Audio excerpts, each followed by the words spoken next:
नमस्कार, आप देख रहे हैं न्यूज वन इंडिया और मैं हूं आपके साथ आशिमा त्यागी। वैक्सीन पर रार, आमने सामने सरकार। देश कोरोना की दूसरी लहर झेल रहा है और तीसरी लहर का खतरा लगातार बढ़ता ही जा रहा है। लेकिन वैक्सीन पर मारामारी मची है। देश के तमाम अलग अलग हिस्सों से वैक्सीन के संकट की खबरें आ रही हैं। तो वैक्सीनेशन के लिए लंबी लंबी कतारें दिखाई पड़ रही हैं, तस्वीरें ऐसी दिख रही हैं, यहां तक कि अब वैक्सीन पर सियासी टकराव भी तेज हो गया है। दरअसल वैक्सीन की किल्लत को लेकर दिल्ली सरकार लगातार केंद्र से गुहार लगा रही है कि वैक्सीन दे दो सरकार। साथ ही आम आदमी पार्टी ने इस मुद्दे पर केंद्र सरकार को घेरा भी है। तो डिप्टी सीएम मनीष सिसोदिया ने कहा है कि दिल्ली में वैक्सीन खत्म होने की कगार पर है और अगर वैक्सीन खत्म हुई तो दिल्ली के सभी वैक्सीनेशन सेंटर को बंद करना पड़ सकता है। तो वहीं बीजेपी आम आदमी पार्टी के आरोपों का बीजेपी ने जवाब दिया है। बीजेपी प्रवक्ता संबित पात्रा की अगर बात करें तो संबित पात्रा का कहना है कि आप वैक्सीनेशन के मसले पर लोगों को गुमराह कर रही है और ऐसे में सवाल यही है कि ऐसी तैयारी से कैसे हारेगा कोरोना। क्या इस पर सियासी टकराव होना सही है? तो राज्यों को 100% वैक्सीनेशन का निर्देश है, लेकिन जब वैक्सीन ही नहीं मिलेगी तो कैसे ये लक्ष्य पूरा होगा और कैसे हम ये जंग जीत पाएंगे? तो इन्हीं सवालों के साथ चर्चा की शुरुआत करेंगे, लेकिन उससे पहले आपको सुनाते हैं कि वैक्सीन पर किस तरीके से आप और केंद्र सरकार आमने सामने आ गई है। दिल्ली में कोरोना के केस अब कम हो रहे हैं। कोरोना की दूसरी लहर भी अब कम हो रही है थोड़ी। आप सभी के सहयोग से लॉकडाउन भी सफल रहा। दिल्ली में हमारे पास अब केवल कुछ दिन के वैक्सीन बचा है और ये समस्या देशव्यापी है। पूरे देश में इस वक्त वैक्सीन की भारी कमी हो रही है। वैक्सीन की कमी देश के सामने इस वक्त बहुत बड़ी चुनौती बन गई है। आज केवल 2 कंपनियां वैक्सीन बना रही हैं। ये दोनों मिलके महीने में केवल 6-7 करोड़ वैक्सीन बनाती हैं। तो इस तरह तो हम देश के हर व्यक्ति को वैक्सीन लगाने में हमें 2 साल से ज़्यादा टाइम लग जाएगा। तब तक तो कोविड की पता नहीं कितनी लहरें आ जाएंगी, कितनी बर्बादी हो जाएगी। इसलिए ज़रूरी है कि हम भारत में वैक्सीन का उत्पादन युद्ध स्तर पे बढ़ाएं और देश के हर नागरिक को अगले कुछ महीने में वैक्सीन लगाने की राष्ट्रीय योजना बनाएं। मैं आज एक सुझाव देना चाहता हूं। वैक्सीन बनाने का काम केवल 2 कंपनियां ना करें, कई कंपनियों को वैक्सीन बनाने में लगाया जाए। केंद्र सरकार इन दोनों कंपनियों से वैक्सीन बनाने का फार्मूला ले ले और उन सभी कंपनियों को दे दे जो सुरक्षित तरीके से वैक्सीन बना सकती हैं। तो आप सुन रहे थे मुख्यमंत्री अरविंद केजरीवाल को। वहीं डिप्टी सीएम मनीष सिसोदिया का क्या कुछ कहना है इस संदर्भ में, वो भी सुनिए। ने डिसाइड कर लिया होता कि हम वैक्सीन विदेशों को बेचने की जगह अपने देश के लोगों को लगाएंगे, तो 6.5 करोड़ वैक्सीन अब तक हमारे देश के लोगों को और लग गई होती। ये 6.5 करोड़ लोग जिनको वैक्सीन लग गई होती, ये खुद भी सुरक्षित होते और दूसरों को भी कोरोना फैलाने से बचते। लेकिन अपने देश के लोगों को वैक्सीन लगवाने की जगह भारत सरकार ने, केंद्र सरकार ने तय किया कि हम पाकिस्तान को भेज देंगे, अफगानिस्तान को भेज देंगे, ईरान को भेज देंगे, बांग्लादेश को भेज देंगे, श्रीलंका को भेज देंगे, ओमान को भेज देंगे, ईरान को भेज देंगे, अपने देश के लोगों को। तो राज्यों को निर्देश है, 100% वैक्सीनेशन का निर्देश है, लेकिन जब वैक्सीनेशन ही नहीं होगा, वैक्सीन ही नहीं मिलेगी तो वैक्सीनेशन कैसे होगा, कैसे ये लक्ष्य पूरा होगा और कैसे हम ये जंग जीत पाएंगे? तो आज इन्हीं सवालों के साथ चर्चा करेंगे और इन्हीं सवालों की चर्चा में शामिल हो रहे हैं हमारे साथ बीजेपी नेता शालिनी दुआ और आप प्रवक्ता घनेंद्र भारद्वाज जी। आप दोनों का ही बहुत बहुत स्वागत है। शालिनी दुआ, मैं आप ही से शुरुआत करूंगी चर्चा की। लक्ष्य तो रख दिया गया है, लेकिन जब बिना वैक्सीन कैसे जीतेंगे जंग हम? जी, मैं आम आदमी पार्टी के ही बयान की बात करती हूँ। इन्होंने कहा मई के महीने, मतलब अप्रैल के मिड में, कि 3,15,000 जो है वो हमें वैक्सीन जो है वो दी गई है। उसके बाद कहा 5.50 दी गई है और 18 साल के लिए 2.67, मतलब टोटल 8.17 लाख जो वैक्सीन हैं वो दिल्ली सरकार को केंद्र की तरफ से दी गई।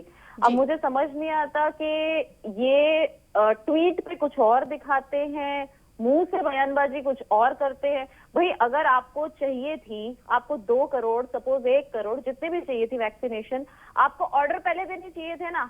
आपने ऑर्डर भी नहीं सार्वजनिक किया। आप सिर्फ ये कह रहे हो हमने कोविशील्ड वालों को लेटर लिख के भेजा कि आप हमारे को 2 करोड़ वैक्सीन जो हैं वो प्रोवाइड कराओ दिल्ली को। ठीक है, आपने सिर्फ लेटर लिख के भेजा, ऑर्डर नहीं दिया, आपने लेटर दिया। आप बताइए, लेटर और ऑर्डर में बहुत फर्क होता है। ऑर्डर का मतलब होता है जैसे अभी यूपी के मुख्यमंत्री ने 12 करोड़ जो है डोजेस का ऑर्डर दिया। ऑर्डर का मतलब पैसे साथ दिए और कहा हमको 2 करोड़ चाहिए, तो पैसे दे के फटाफट ले ली।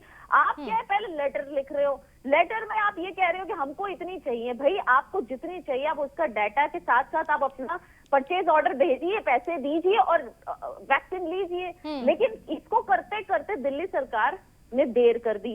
पहले दिल्ली को ऑक्सीजन देते देते देर कर दी, तो केंद्र की तरफ टकटकी लगाए बैठ गए कि जो भी करे ठीक है, केंद्र करे, शालिनी जी आपने सवाल खड़ा किया है तो कर रहे हैं। इसका जवाब ले लेते हैं गणेंद्र जी से। गणेंद्र जी, इस अंतर को समझाइए कि लेटर लिखा गया, सिर्फ ऑर्डर नहीं दिया गया। इस अंतर को समझा दीजिए नेहा जी को। आशिमा, मेरी आपसे एक रिक्वेस्ट, आपके चैनल से भी रिक्वेस्ट है जी कि कृपया करके उन्हीं लोगों को बुलाया करें जिन्हें थोड़ा सा पता हो। शालिनी जी को बिल्कुल भी ज्ञान नहीं, शालिनी जी को पता ही नहीं। चलिए आप बता दीजिए, हमको ज्ञान नहीं है तो आप ठीक है बता शालिनी दीजिए। जी, इनका अंतर सुन लीजिए। जी बिल्कुल सुनाइए, तभी तो कह रहे हैं, बताइए। देखिए आशिमा जी, सबको पता है, देश जानता है कि जो कोविड की वैक्सीनेशन है उसकी परचेजिंग सेंट्रल गवर्नमेंट करके स्टेट में डिस्ट्रीब्यूट कर रही है। शालिनी जी को नहीं पता। शायद हमने आपको नहीं पता कि 26 अरे यार direct सुन लीजिए, purchasing की शालिनी जाती जी, है। ये तरीका गलत है आशिमा। आप ही ने सवाल खड़ा किया है तो जवाब तो ले लीजिए, फिर उसके बाद आपको मौका मिलेगा अपनी बात का। सुन तो लीजिए कि वो क्या कहना चाह रहे हैं। आशिमा जी, जैसे ही केंद्र सरकार ने कहा कि 18 प्लस के लोगों को वैक्सीनेशन लगेगी, तुरंत दिल्ली सरकार ने भारत सरकार को, और ये जो दोनों कंपनियां भारत बायोटेक और सीरम इंस्टीट्यूट और भारत बायोटेक को हमने चिट्ठी लिखी कि हमें 67 लाख डोसेज चाहिए, क्योंकि दिल्ली की जो आबादी है उसके हिसाब से अगर हमें दिल्ली को वैक्सीनेट करना है तो हमें तकरीबन 1.25 करोड़ डोसेज चाहिए। हमने भारत बायोटेक को भी चिट्ठी लिखी और हमने सीरम इंस्टीट्यूट को भी लिखी। उसके एक दिन बाद केंद्र सरकार की चिट्ठी आती है और केंद्र सरकार कहती है कि आपको 1.25 करोड़ डोसेज नहीं मिलेगी, आपको मात्र 3,59,000 डोसेज मिलेगी, और वो भी केंद्र सरकार की दखलंदाजी से मिलेगी। अभी कोई डायरेक्ट परचेज नहीं है, अभी ना कोई स्टेट सीरम इंस्टीट्यूट से खरीद सकता है ना भारत बायोटेक से खरीद सकता है। दूसरी बात, आज भारत बायोटेक की चिट्ठी बकायदा मनीष जी ने प्रेस कॉन्फ्रेंस करके सार्वजनिक करी है, जिसमें भारत बायोटेक ने यह लिखा है कि हम कोवैक्सीन दिल्ली को नहीं दे सकते क्योंकि ऐसा हमें केंद्र सरकार ने कहा है। देखिए वैक्सीनेशन पे क्या पॉलिटिक्स हो रही है, बड़े गजब की पॉलिटिक्स हो रही है कि देश की जो कंपनियां, 2 कंपनियां बना रही है, उनकी वैक्सीनेशन तो आप कर दोगे एक्सपोर्ट, 6.5 करोड़ डोसेज आपने एक्सपोर्ट कर दी, और देश की राज्य सरकारों को क्या कहा जा रहा है कि आप जाके ग्लोबल टेंडरिंग में पार्टिसिपेट करो, आप जाके ग्लोबल टेंडर में पार्टिसिपेट करो, ताकि देश की सरकारें आपस में भिड़ जाएं। जो सरकार मजबूत होगी, मान लो कोविड वैक्सीन की प्राइस 1200 रुपए इंटरनेशनल मार्केट में, और दिल्ली वहां पे कोट करती है 1200 रुपए, और कर्नाटक ने अगर कोट कर दिया 1500 रुपए, तो कर्नाटक को वैक्सीन मिल जाएगी, दिल्ली को नहीं मिलेगी। ये इस तरीके का घिनौना काम वैक्सीनेशन पे हो रहा है, इस तरीके की घिनौनी पॉलिटिक्स हो रही है। ठीक और है, ये मेरी साथी कह रही इसका है, जवाब ले लेते हैं कि आखिर ये दर्द क्यों नहीं दिख रहा है, क्योंकि दिखा रहे हो, आप रोज दिखा रहे हो टेलीविजन पे, अपने न्यूज चैनल पे, कि उत्तर प्रदेश में भी लोगों को वैक्सीनेशन नहीं मिल रही, हरियाणा में हर तरफ किल्लत की तस्वीरें आ रही है, लेकिन हम दिल्ली की बात कर रहे हैं और दिल्ली के संदर्भ में बात कर रहे हैं। गणेंद्र जी, आपकी सवाल का जवाब मैं शालिनी जी से लूंगी, लेकिन हमारे साथ चर्चा में अनुज आत्रे जी भी जुड़ गए हैं जो कि कांग्रेस नेता हैं। अनुज जी, आपका क्या कहना है, क्योंकि लगातार आप लोगों की तरफ से भी वैक्सीन को लेकर सवाल खड़े हो रहे हैं। अब जिस तरह से डिप्टी सीएम मनीष सिसोदिया ने सवाल खड़े किए हैं और सीधे सीधे उन्होंने कहा है कि अब वैक्सीन खत्म होने की कगार पर है और ऐसे में हमें सेंटर्स बंद करने पड़ेंगे, क्या कहेंगे आप इस पर? लूफोल आकर कहां पर? पड़ेंगे जी, बंद नहीं पड़ेंगे। ऑलरेडी दिल्ली सरकार ने सेंटर्स बंद कर दिए हैं। 150 से ऊपर के सेंटर्स जो हैं इन्होंने आज भी बंद कर दिए हैं वैक्सीन की अवेलेबिलिटी ना होने। और आज हालात ये है कि जो आपकी इस चर्चा में हो रहा है जो आम आदमी पार्टी और भारतीय जनता पार्टी की ये दोनों नेता आपस में तू मैं कर रहे हैं और राजनीति करके जो है जनता को भ्रमित करने का प्रयास कर रहे हैं, वही इनकी दोनों की सरकार है मिलकर के कर रही है। लेकिन पिस कहाँ रहा, कौन रहा इसमें? इस दिल्ली की जनता पिस रही है, इस देश की जनता पिस रही है। ये इसका खामियाजा कि जिस तरह से दिल्ली की आम आदमी पार्टी की सरकार को प्रचंड बहुमत के साथ चुना और केंद्र में मोदी जी की सरकार को सुना, जनता को भुगतना पड़ रहा है। ये इनकी कहीं ना कहीं नाकामयाबियों का नतीजा है कि आज देश की राजधानी दिल्ली में चौथी वेव चल रही है और देखिए किस तरह से यहाँ पर केसेस बढ़ रहे हैं लगातार, जो है इनकी नाकामयाबियों का नतीजा है। ये अपना चेहरा चमकाने के लिए 3 महीने में 150 करोड़ रुपए खर्च सकते हैं, लेकिन जनता के प्रति गंभीर नहीं हो सकते। आज देखिए वैक्सीनेशन की कमी है, निश्चित तौर पे कमी है और उसके पीछे सबसे बड़ी अगर किसी कुछ देखा जाए तो केंद्र सरकार की कमी है। क्यों इन्होंने 6.5 करोड़ वैक्सीन देश की एक्सपोर्ट कर दी, जो कि देश में काम आ सकती थी, दिल्ली की जनता को काम आ सकती थी, तमाम प्रदेशों में काम आ सकती थी, इसमें कोई दो राय नहीं है। ये कटघरे में खड़े हैं, इनकी गलती है, इनको देश की जनता से माफी मांगनी चाहिए। और आज कहते हैं कि हम इंपोर्ट कर लेंगे, बाहर से ले आएंगे। आपने क्यों भेजी पहले? क्या हमारे देशवासियों को सबको लग गई थी जो आप बाहर दानी बन में बैठ गए थे? दूसरी बात यह है कि दिल्ली की सरकार को यह मालूम था कि जब वैक्सीनेशन की शॉर्टेज चल रही है तो इन्होंने 18 साल से ऊपर और 45 साल से नीचे वालों को क्यों शुरुआत करवा दी आनंद फानंद में वाहवाही लूटने के लिए? ऐप आपकी काम नहीं कर रही, बच्चों का रजिस्ट्रेशन हो नहीं रहा है। वैक्सीनेशन के लिए आप 4 से 6 घंटे की लोगों को लाइन में कतारों में खड़ा और जिनको पहली डोज लग गई है, दूसरी डोज के लिए उनको कहीं ना कहीं इंतजार करना पड़ रहा है, उसमें भी लंबा गैप हो रहा है। अनुज जी आऊंगी, लेकिन ये तमाम ऐसे सवाल है, एक एक करके सभी जवाब ले लेते हैं शालिनी जी से। शालिनी जी, क्या हो रहा है? एक लक्ष्य तय कर दिया जाता है 100% वैक्सीनेशन का, लेकिन जब वैक्सीनेशन ही नहीं मिलेगी तो ये एजेंडा कैसे पूरा होगा? आखिर दिल्ली की जनता को खामियाजा किस चीज का भुगतना पड़ रहा है? जी, आप बिल्कुल सही कह रही हैं। मैं हाथ जोड़ के विनती करती हूँ, जब मैं बोलूँ तो बीच में डिस्टर्ब नहीं, ना कोई करें, नहीं बोलेगा, मर्यादा आपसे जवाब लेना चाह रहे हैं। जी जी जी, जवाब बिल्कुल है। मुझे ये बताएं, जो भी सवाल उठाते हैं, जैसे अभी कांग्रेस के प्रवक्ता ने बोला कि 6 करोड़ डोजेस जो है वैक्सीनेशन की वो बाहर क्यों भिजवाई? आप उसका पीछे जाके देखिए, कब भिजवाई थी? फरवरी में भिजवाई थी। उस वक्त उन लोगों की जो तीसरी लहर थी, वहाँ प्रकोप था। हमारे यहाँ लेकिन बिल्कुल भी शालिनी जी, नहीं थे। मैं ठीक है, अब बीच में टोक रही हूँ, लेकिन एक चीज मेंशन करना चाहती हूँ। बिल्कुल ठीक है, सवाल ये है कि ठीक है फेब में आपने भेजी, लेकिन तीसरे दौर के लिए तो हमें भी तैयार रहना था। देश में अब ये किल्लत क्यों? मैं यही तो कह रही हूँ। अगर ये कहते हैं कि हमने फरवरी में क्यों भिजवाई 6 करोड़ डोजेस, ठीक है, मैं उनसे ये पूछती हूँ, आज जो दिल्ली में इतने बड़े बड़े कॉन्सेंट्रेटर, ये जो ऑक्सीजन के बाहर की कंपनी अमेरिका भिजवा रहा है, जर्मनी भिजवा रहा है, फ्रांस से आ रही है, सब जगह से आ रही है, क्यों दिल्ली ले रही है ना? क्योंकि जरूरत है। अगर हमने कुछ अच्छे काम नहीं किए होते, अगर हमने उनकी बुरे वक्त में मदद बाहर की जरूरत पूरी क्यों नहीं हो रही है? तो क्या जवाब दो हमारे देश में? अरे भाई साहब, मैंने आपको आराम से सुना ना, ठीक है, शालिनी जी को बोलने दीजिए, फिर मैं आती हूँ गणेंद्र जी, क्योंकि जाहिर तौर पर दिल्ली का मुद्दा है और उनको बात रखनी पड़ेगी। शालिनी जी, तो मैं दिल्ली का ही बता रही हूँ। दिल्ली में आप देखिए, परसों कितने कॉन्सेंट्रेटर जो है वो फ्रांस की तरफ से आए हैं ऑक्सीजन के।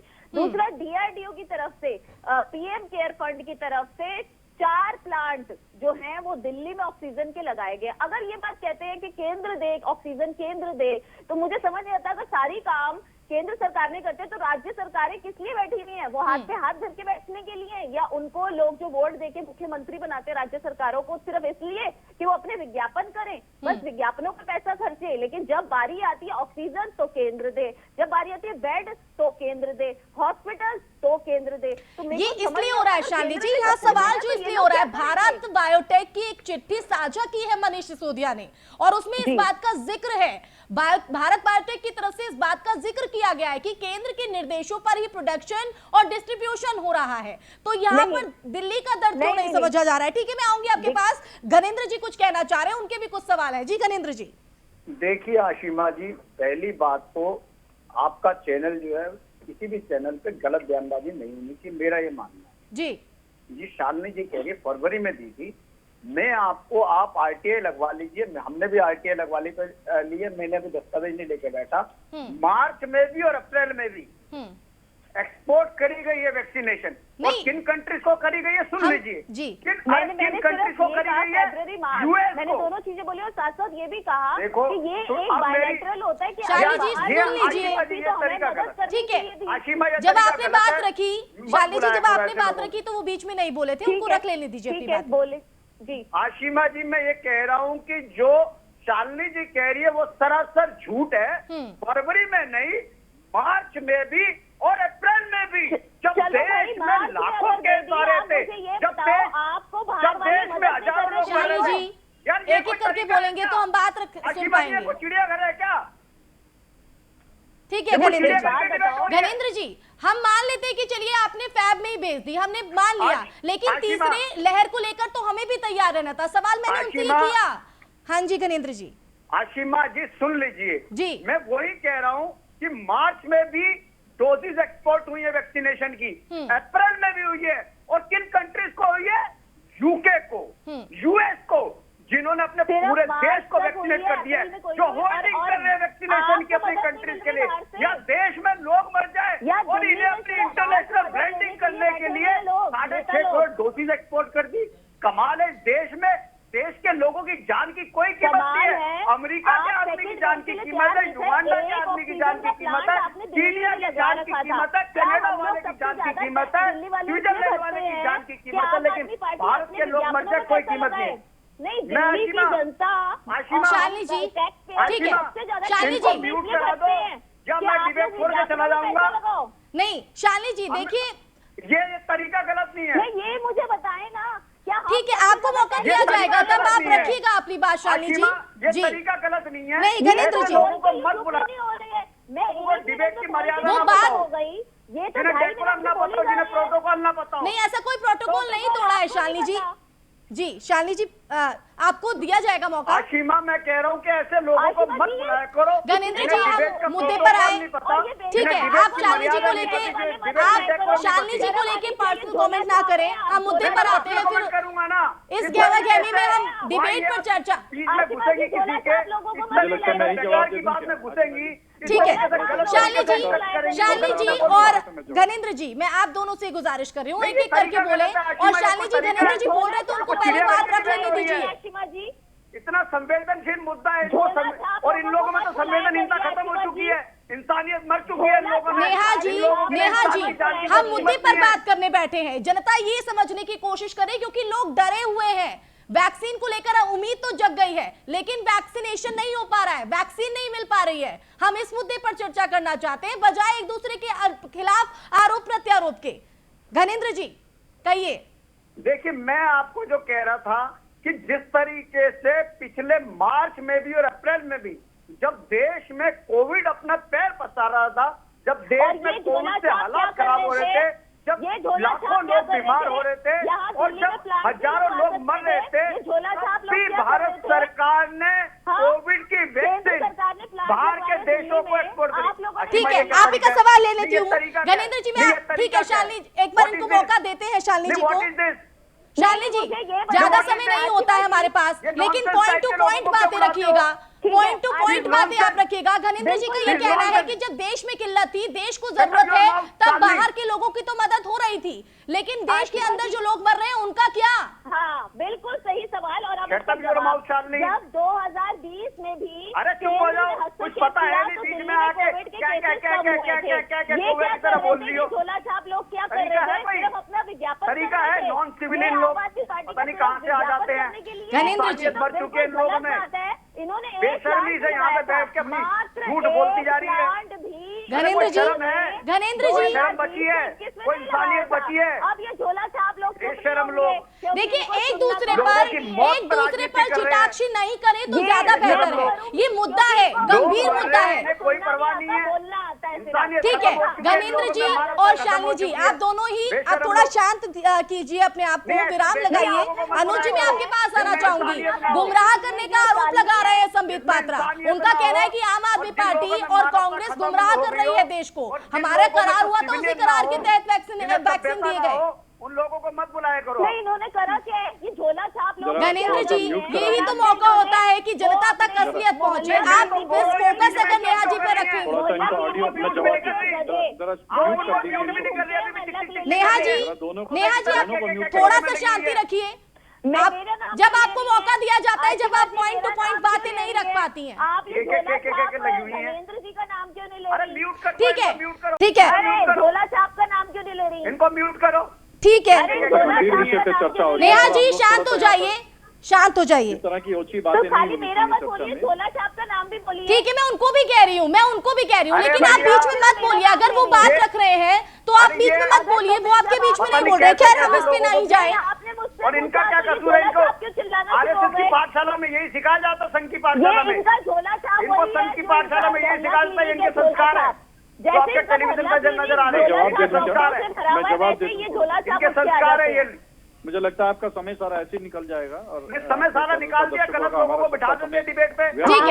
ठीक है घनेंद्र जी, मैं आप ही का सवाल ले लेती हूँ शालिनी जी से। शालिनी जी को बोलने का बहुत मन कर रहा है। शालिनी जी, ये चैनल जब बच्चा बीमार होता है, बच्चे को परेशानी होती है, तो वो माँ बाप का ही रुख करता है। लेकिन जब मेरा नाम लेते वो चिल्लाते हैं, तो शालिनी जी, आप मुद्दे पर बात कीजिए, आप उनको छोड़ दीजिए ना। आज पेंडेमिक में लोग मर रहे हैं, आज पेंडेमिक जो है अपने चरम पे है। घनेंद्र जी, आप ही का सवाल कर रही हूँ और फिर आप वहाँ पर भी जवाब नहीं सुनना चाह रहे हैं। इनको जवाब नहीं है इनके पास आशिमा। सर, आप लेने तो दीजिए, हमारा हक है सवाल करना और जवाब लेना।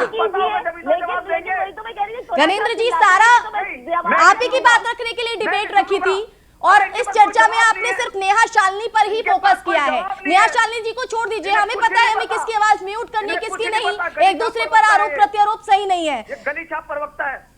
हाँ, और आप तो झोला छाप है ना, आप चुप रहिए फिर। मुझे लगता है नेहा जी, बात एक दूसरे पे कमेंट नहीं कीजिए। ठीक है घनेंद्र जी, मैं आपके पास सवाल करना चाहती हूँ। जो डिमांड आप लोगों की, ठीक है नेहा जी प्लीज, नेहा जी आप छोड़ दीजिए। घनेंद्र जी चुप हो गए हैं। घनेंद्र जी, जो डिमांड आप लोगों की तरफ से हो रही थी, वो डिमांड क्या अब जो डिमांड हो रही है वो पहले नहीं की गई थी? क्या वाकई डिमांड होने में देरी हुई है? कोई लूपहोल रहा? मैं आपको डॉक्यूमेंट दिखा सकता हूँ, हमने डॉक्यूमेंट दिखा सकता हूँ जो हमने भारत बायोटेक। शालिनी जी बोलने दीजिए, आपको मौका देंगे, आपके पास आएंगे। दिल्ली के साथ क्यों नाइंसाफी कर रहे हैं? क्यों दिल्ली से बदला ले रहे हैं? इसीलिए कि दिल्ली ने 2-3 बार इनको चुनाव हरा दिया, आम आदमी पार्टी की सरकार बना दी, अरविंद केजरीवाल की सरकार बना दी। इसी चीज का बदला ले रहे दिल्ली वालों से। दिल्ली से तुम ठीक है, बदला ले रही हो। ठीक है नेहा जी, जब बच्चा बीमार होता है माँ बाप के पास ही पहुंचता है, तो फिर अच्छा ठीक है, जवाब लीजिए आशिमा जी। जी। मैं इन्हीं की बात का जवाब और दे एक रही हूँ। और सवाल कि जब आपके पास किल्लत हो रही है तो ये फॉर्मूला शेयर करने में दिक्कत कहाँ आ रही है? नहीं आशिमा जी, मुझे मोहल्ला क्लिनिक का मॉडल इतना प्योर मॉडल है जिसका गुणगान ये दुनिया भर में करते हैं, वहाँ आज ये हालत है। घनेंद्र जी, उनसे जवाब तो ले लीजिए। घनेंद्र जी, आप ही का सवाल किया मैंने। देखिए, झोला छाप चिल्लाने के अलावा कुछ करेंगे ही नहीं। और क्या है ये लोग हाड़ों के साथ साथ मुझे लगता है झोला छाप भी है। घनेंद्र जी, सारा समय सिर्फ आपने नेहा शालिनी दुआ को ही फोकस किया है। उनसे मैं जवाब लेने की कोशिश कर रही हूँ, तो आप लेने दीजिए। किस स्पोक्स पर्सन को ये नहीं पता कि जिस झोला छाप को ये नहीं पता कि इनके यहाँ सिर्फ घोड़े और गधे वहाँ पर बैठते हैं इनके मोहल्ला क्लिनिक पे, वो क्या जवाब देंगे जनता को? आप बताइए आशिमा जी, है कोई इनके पास जवाब? आप उनसे जवाब मत लीजिए। शालिनी जी, आप मेरे सवाल पर आइए। मैं आपका सवाल का ही तो जवाब दे रही हूँ। आप जी। मुझे बताइए, मोहल्ला क्लिनिक का मॉडल दुनिया भर में दिखाया गया, बुखार की डिफरेंट नहीं मिलती। मतलब कोविड तो दूर की बात है, अगर बंदा सर्जन होके भी चला जाए तो वहाँ ये गोलियां भी नहीं मिलती। अनुज जी, ठीक है, आप दोनों बहुत बोलिए। अनुज जी भी चर्चा में है, उनको तो थोड़ा मौका दीजिए बोलने का। अनुज जी, लूपहोल आखिर कहाँ पर है? ये स्थिति आखिर क्यों? आम आदमी पार्टी को गाली देनी है और नरेंद्र लेकिन मुझे मोदी लगता है ऐसे बोलने में कोई औचित्य नहीं है। घनेंद्र जी, थोड़ा गले को विराम दीजिए, आराम दीजिए, दूसरों को भी मौका दीजिए। मैं ऐसी चर्चाओं में बोलने में विश्वास नहीं रखता। सर, आपने भी नेहा शालिनी पर ही फोकस रखा, आप ही की बात कर रही थी, आप ही के सवाल ले रही थी। आपके चैनल में क्या म्यूट करवाने की क्या व्यवस्था नहीं है आपके पास? एज एन एंकर आप क्या म्यूट नहीं करवा सकते हैं किसी को? अरे अनुज जी, आज सार्थक चर्चा करनी थी, आधा घंटा मेरा खराब हो गया, आधा घंटा गणेश जी, नेहा जी, हम यहाँ बहुत गंभीर विषय पर चर्चा करने बैठे हैं। वरिष्ठ नेता आपकी पार्टी। ठीक है घनेंद्र जी, नेहा जी, अनुज जी की तो बात सुन लीजिए घनेंद्र जी। ठीक है, नेहा जी की नहीं सुननी है, अनुज जी की तो सुन आप लीजिए। लोगों से निवेदन करूंगा कि यहाँ तू में ना उतरे। हम लोग बहुत गंभीर विषय में है। देश की जनता, दिल्ली की जनता आपके सामने, हमारे सामने तिल तिल कर मर रही है। लोग बिलख रहे हैं, तड़प रहे हैं।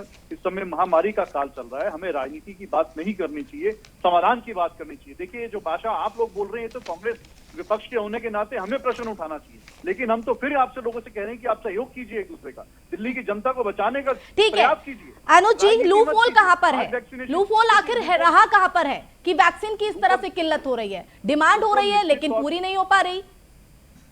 देखिए, डिमांड अचानक नहीं आई है। हम्म, ये 135 करोड़ का देश है। ये अचानक रातों रात जनसंख्या नहीं आई है, ये पहले से थी। जब से कोरोना आया तब से जनसंख्या थी। 2.25 करोड़ दिल्ली की जनता पिछले साल भी थी और आज भी थी, उसमें वृद्धि हुई है। तो सबको मालूम था कि डिमांड है। एक एक बच्चे से लेकर के बुजुर्ग तक सबको डिमांड है, सबकी आवश्यकता है।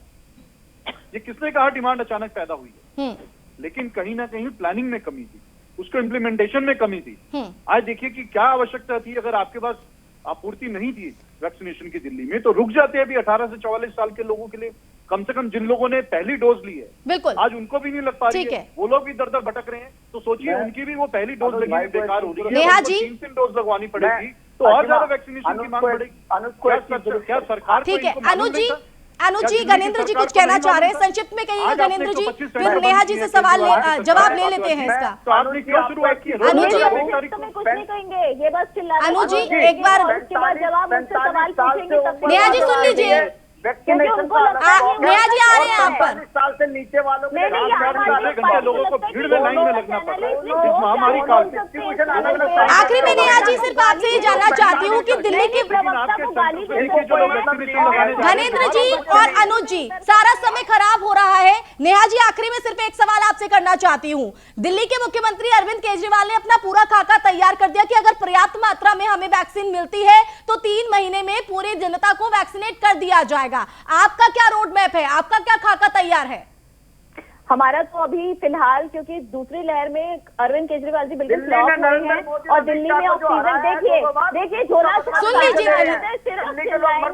मैं जैसे बोलने लगूं ठीक है, आप पॉइंट मुश्किल हो जाती है। संक्षिप्त में आप एक लाइन में कह दीजिए कि क्या आपका रोड मैप तैयार है या नहीं? हमारा रोड मैप तैयार है और हम थर्ड वेव के लिए बिल्कुल तैयार है, लेकिन चलिए, ये समय की बर्बादी हुई, ये समय की बर्बादी इतना बेहद मुद्दा गंभीर था, लेकिन आप लोगों ने सिर्फ एक दूसरे पर फोकस किया। बहुत बहुत शुक्रिया आप तमाम मेहमानों का जुड़ने के लिए, इस चर्चा में शामिल होने के लिए। मुद्दे तो उठाए जाते हैं, गंभीर भी होते हैं, सवाल भी होते हैं, लेकिन जवाब हमेशा नहीं मिल पाते। ऐसे में सवाल खड़ा हो जाता है कि इतना गंभीर मुद्दा है, जनता मर रही है, लड़ रही है, लेकिन जिस जंग से हमें लड़ना है, जीतना है, उससे आखिर हम कैसे जीत पाएंगे, इस पर प्रश्न चिन्ह लगातार बरकरार है। इसी के साथ इस खास चर्चा में बस इतना ही। आप देखते रहिए News One India।